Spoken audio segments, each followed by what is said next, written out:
Hello, everyone, and welcome to Between Two Teachers. This is the place where we discuss current issues in education, national, statewide, and local as well. So we bring you those issues. Sometimes good news, sometimes bad news, but we will tell you the truth. So, and our opinion as well.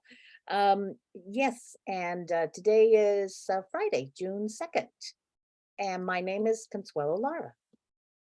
And my name is Madeline Cronenberg. And as always, we will begin this episode with our land acknowledgement. We pause to acknowledge that we are gathered on the ancestral territory of Huichin, part of the unceded land of the Chochenyo and Karkin-speaking Muwekma Ohlone people.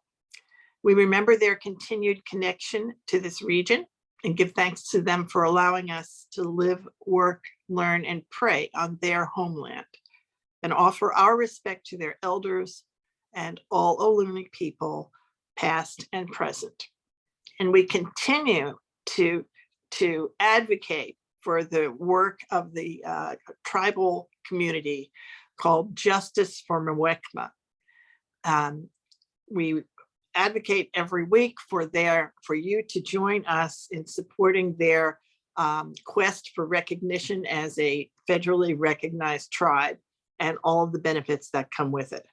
And you can, if you Google Justice for Muwekma, you will see the story of how they don't have that recognition today, and they absolutely deserve it. We also commend to you look at a search for appropriate curriculum. Many people who watch this are educators and interested in education. And what we want to make sure of is that we are teaching the curriculum that is the true story of the indigenous people of California, and not the anglicized version of it that was taught for so many years. And so that curriculum, the true curriculum, has been developed. There are many people working to get it out there. One place you can find it is on the East Bay Parks District website. And our Contra Costa County website now has also got curriculum that you can search for if you're looking to explore appropriate curriculum to teach the past of our indigenous peoples and our heritage with them. Yes, it's on the very first page of the website. You get on the website and where it says about CCCOE, and you just click on there and land acknowledgement comes up, and you see all the work that they did, and you can use it. It's like a toolkit for you to look at it, and then all the resources that are there for teachers and people who want to do land acknowledgement. So it's really it's an important thing to do, and we need to make it so that it's not the one-off, that it becomes the common thing. It becomes how we see ourselves, right? And I'm really delighted that Contra Costa got it on there now, and I think every district should have it, right? That needs to be the direction that nationally, that Americans, that how we recognize our heritage here in the United States. How we practice diversity, equity, and inclusion, for sure. Exactly. So that brings us to what's happening in the United States. And I just want to point out, there's a diversity, equity, inclusion is exactly the topic in nationally right now. And the poster child state continues to be Florida. So in Hernando County, the latest issue came up when a teacher, a fifth grade teacher, showed a movie that had a gay character. And it caused, and this is a teacher who did all the right things. The right things to do when you show a movie is to get parental permission. And it's a movie that Jen shown before. And it was the first Disney movie to have a gay character. It's not a character who's doing gay things. I mean, this is a gay character. That's what we're talking about. And this has created enormous publicity. And she has been investigated. Her district has been investigated. Hundreds of people, over 100 people signed up to speak at the school board meeting uh, about this issue. Oh, It's just stunning. It just shows where we are today, right? With diversity. And on one hand, we are saying we value diversity, equity, and inclusion. And on the other, where we don't, just Yeah. don't. yeah. Oh my gosh. This is so, it's just really sad. And the ones who are, the victims of this, the kids are not getting a good, thorough history of this country, of their country. And so, um, it's really sad. Well, it's chilling. This is the thing. I mean, first of all, it's causing teachers to, who wants to teach there? Who wants to be an administrator in Florida, in the state? This is really about the state. Now, obviously, with Hernando County is the particular location.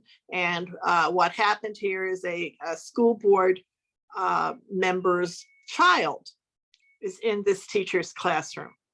And so, which means that this school board member signed the parental permission slip. Yeah, exactly. Exactly. And if she didn't want her child to see the movie, then she just didn't have to give permission. Yeah. That's all that had to happen. That was what she was given that opportunity. I remember somebody, you can give up options. They can go sit in another class, or they can go to the library if you really don't want them to see this. So that can be worked around. So this is just really sad. That's a standard practice in education forever, for years. When I was a little girl, I mean, for years and years and years, right? And it was usually about sex education. Some people, right? That was the typical thing. That's where it's come from. This movie was not about sex education, but nonetheless, the parent had the opportunity. And instead, what she did, because of her using her school board powers, she brought it to the attention of the administration and went after the teacher. Oh, and they feel so justified in doing these kind of destructive things, just chipping away at people's human rights and children. And it's just amazing to me. So I don't know. The impact is certainly on the educators, who now don't want to be there, and they have like twice the number of people resigning from their district as they had a year ago. And who are they going to recruit? I mean, it is the kind of thing that you have to be willing to be incredibly micromanaged and second guess everything that you're doing. So that's the first thing. And the second thing is, what if you're a gay child? What if you're a child? I mean, what is this saying to you? I mean, the whole reason that we have DEI and all of the things that we're trying to do today to have inclusion, this is the opposite of that. I mean, we are simply saying, no, we don't, no, don't tell. We're not talking about this at all. And the statistics about the mental health of those children and teenagers, and suicide rates and all of that. You would think we'd be more inclusive, want to be more accepting of others. Right. I mean, and this is we have gay marriage is legal in the United States. So what about families? What if you have a family, the gay families who are in the school district? I mean, this is so unacceptable, so unacceptable. But it is now the centerpiece of Mr. DeSantis's campaign, right? And he considers this wokeness, right? And he's anti-wokeness. Florida is anti-wokeness. His success has been to get rid of wokeness and to go after Disney, because this was an animated Disney movie. Yeah. That was rated PG. Yes. It wasn't. I mean, all of those things. All of those things. So she continues to be, the teacher is no longer under investigation by the district. There's a movement to recall the school board member. So all of these are the political ramifications about consequences of what happened. But the state, as of right now, as far as I could find out, the state of Florida marches on in its investigation. Must be very tense there, especially to be a teacher. Think about it. I mean, He's it scary, is, very scary. it really, and you know, and the bad thing is, people will leave, right? So the only teachers that are going to stay are the teachers who agree, who would never have this problem because this is, where they are, or the true fighter. I mean, you have to be the revolutionary. Yeah, they're gonna have to But organize. most people are not either of those. Most people are like in the middle, Yeah, right? yeah, And just want to teach, and it's going to be really uncomfortable to be that teacher. exactly. That's the impact on Florida. Right. So that's a continuing big story in education. Otherwise, we were going to locally. We wanted to talk about all of the good work at the county. County has done.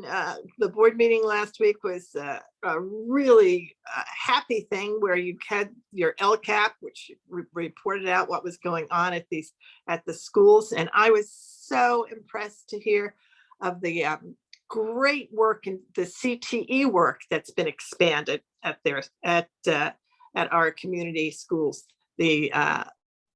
It's extraordinary. And the fact that they're going to bring in computer science and they're going to bring in apprenticeships, they are really going to serve these kids in a way that far more than they've done in the past. So bravo to them.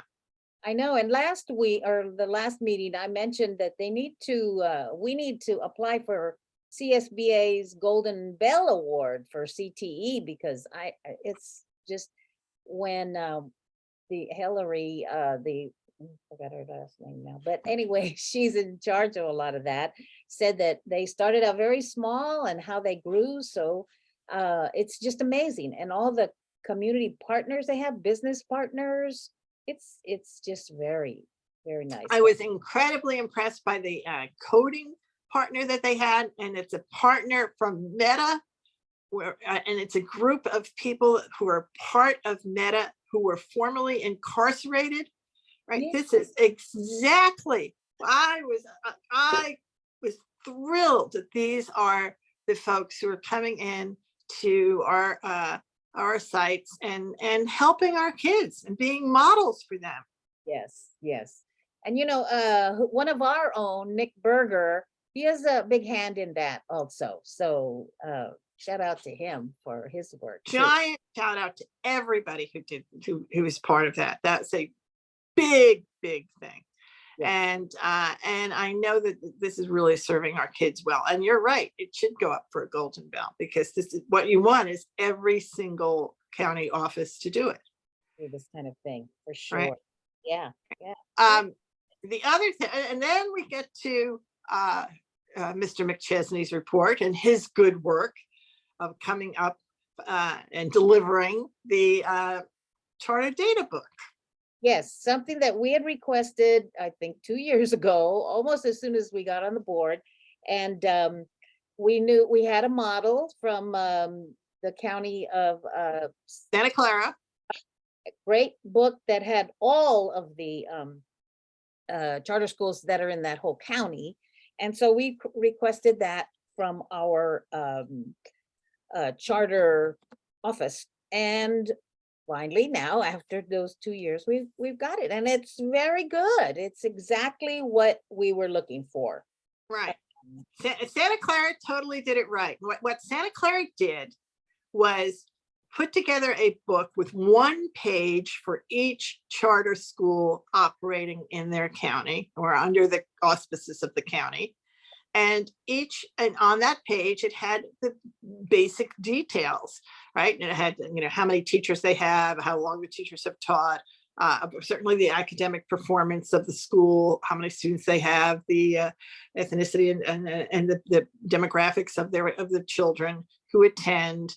And it also had some background information that the public usually can never find. And one of those things is the charter management. If in fact there is a charter management association associated with the charter school, yes or no? And if there is, does it charge a percentage for each child that attends the school, yes or no? And what is that percentage? Is it 5% or 1% or up to 17 or 20%? That's a valuable thing. And then how much was that? What was the total payment? And that was a big part of what is included in the Santa Clara book and now in the Contra Costa book. Exactly. And that's basically why we wanted to have that. We wanted to have all of that exposure because there's all this conflict and misinformation, well, these schools are better. Well, there's, and they do it better. So, why are you against charter schools? I'm not against charter schools. I'm against the charter management organizations.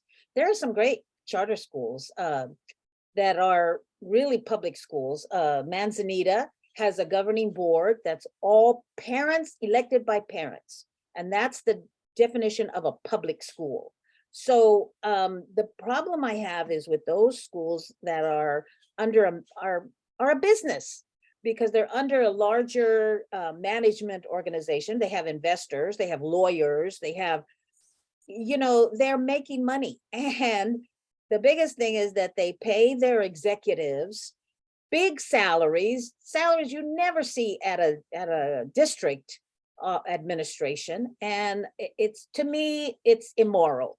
Perfectly legal. They got so many lawyers. Of course it's legal, but it's just immoral because that money is coming from our students. It's yours and mine, taxpayer money, public school money that's supposed to go to our most vulnerable children. And those management organizations pick the most vulnerable school districts with the most poverty, with the most vulnerable students. So that's the problem that I have. And if people know all of this, okay, yeah, they're, so what, big deal, that I don't care, then fine. But if you are under the delusion that these people care about education and not the money aspect of it, I remember one person saying, why do you keep talking about the money? Because that's the issue here for me.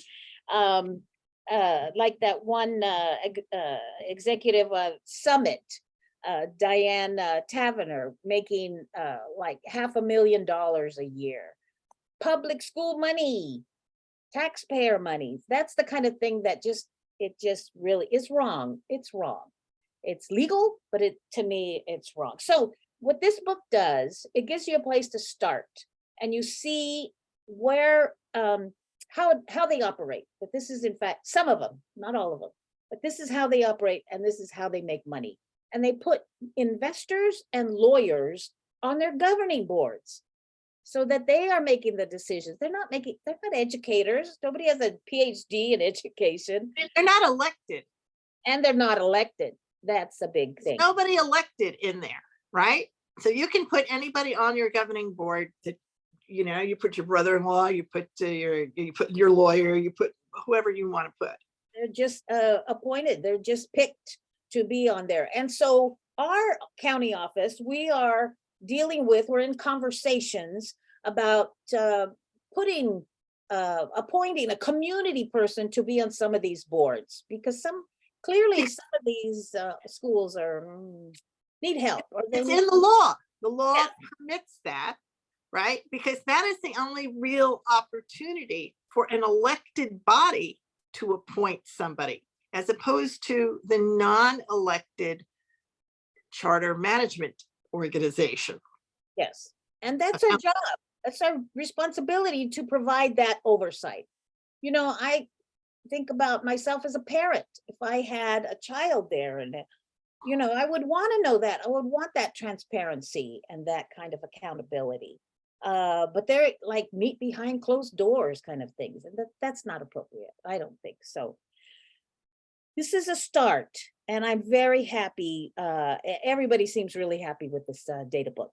So, and honestly, it can be used however people want to use it. If you just want to use it to see the demographics, you can find that. If you're really looking for student achievement, absolutely the most important thing, you can find that. But it tells a deeper story if you're looking for that whole story. I mean, there's also even a reference to this story around real estate. That's the whole story itself. The fact that these schools have to be located somewhere. If they're on leased property, that money also goes to investors. I mean, who owns that property? Who's making the money off of that? There are people who run courses at business schools about how to invest in and take advantage of the loopholes, really, in real estate law that allow you to make a tremendous amount of money from investing in property and then leasing it to yourself if you start a charter school.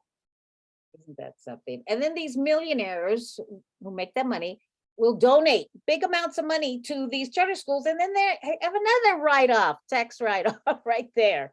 They don't pay taxes probably. And Yeah, then, this is the philanthropists, right? This is this circular thing about how we wind up with philanthropy. Now, this is not to say that all philanthropy is wrong, but it's also not to be blind to how this operates.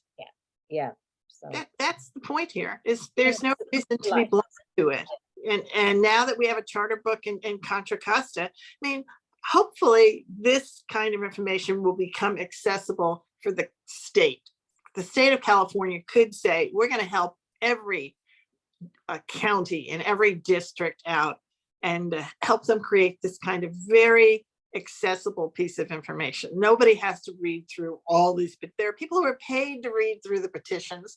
So let them pull the information out and make it available to the interested members of the public. yeah, and I'm hoping our district, West Contra Costa Unified, will make one, because we in the county, we're the ones that have the most charter schools. So Exactly. And Right. I was part of the report about how much money is being, was like $29 million. And that was way back when I was on the board for that.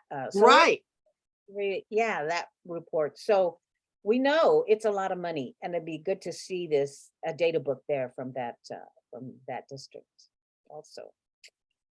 So that is big news. I mean, we waited a long time for that to show up, and it did show up, and it is really well done, and it's Posted, I think, on our website, I believe. Yes. Yeah. It should be. I don't know how I got it. It must be.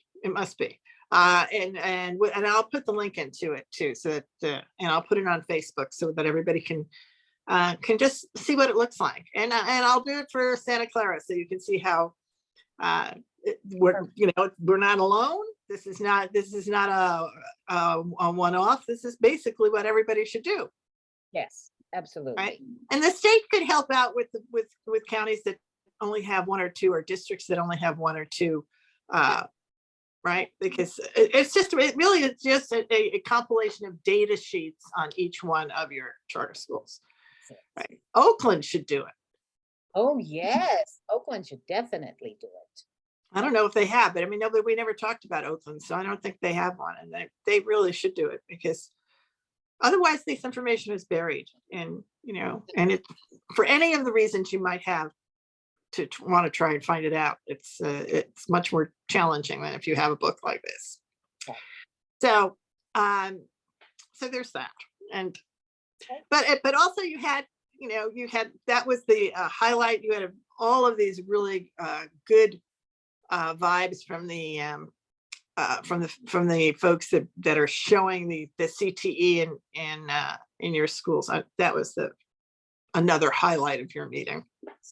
And for me, the budget presentation was great, because I had been complaining and felt kind of uneasy that the budgets would be presented, and it was over my head. And I said, okay, you know what? I need a study session.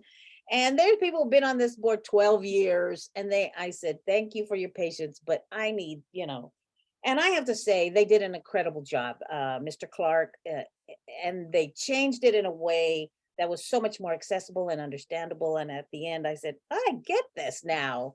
I really understand this, and I could talk to somebody else about it too. So they did good work. The business office did really good. They absolutely did. And not only that, that's also a model. Yes. Really, truly, how budgets are presented is it can be in a way that people walk away and don't understand anything anymore.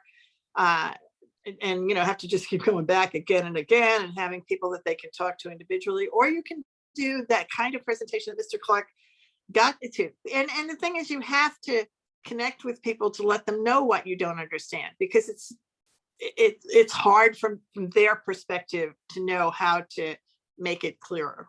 Yes, yes, you gotta just go ahead. There's no dumb questions. Get out there, just say, this is what I don't get, you know. So I'm not rubber stamping this. I really get it, and I think it's good, and so I approve it. And that's what you want. Exactly. So this is a big shout out this week. Our big shout out is to the team at the Contra Costa Office of Education. There you go. Great. A big shout out to them. Big shout out to them. And I also want to give a shout out to this poor teacher, this teacher in Florida, Miss, what is her name? Goodness. What is her name? Here she is. Her name. Anyway, Miss Barbara, I think her name is.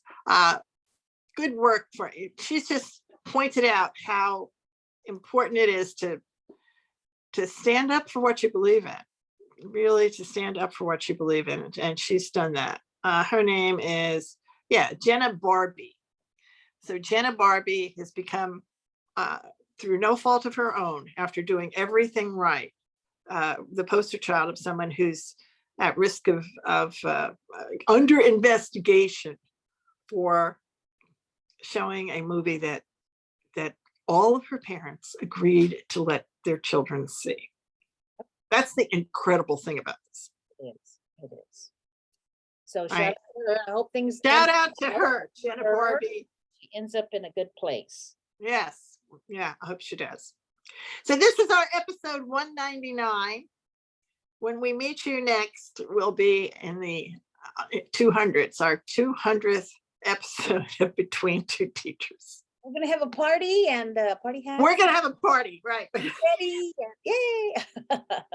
We'll figure it out. We'll do something, but at least we'll acknowledge we didn't do the 100th. We didn't never even acknowledge that we weren't I counting. know. Oh, But now we're counting. We weren't counting. That's the difference. So this is right. like the 100th day of school. This is the 200th episode Yeah. of Between Two Thank you, Teachers. everybody, for Okay, so we'll see you next time at number 200. Bye-bye.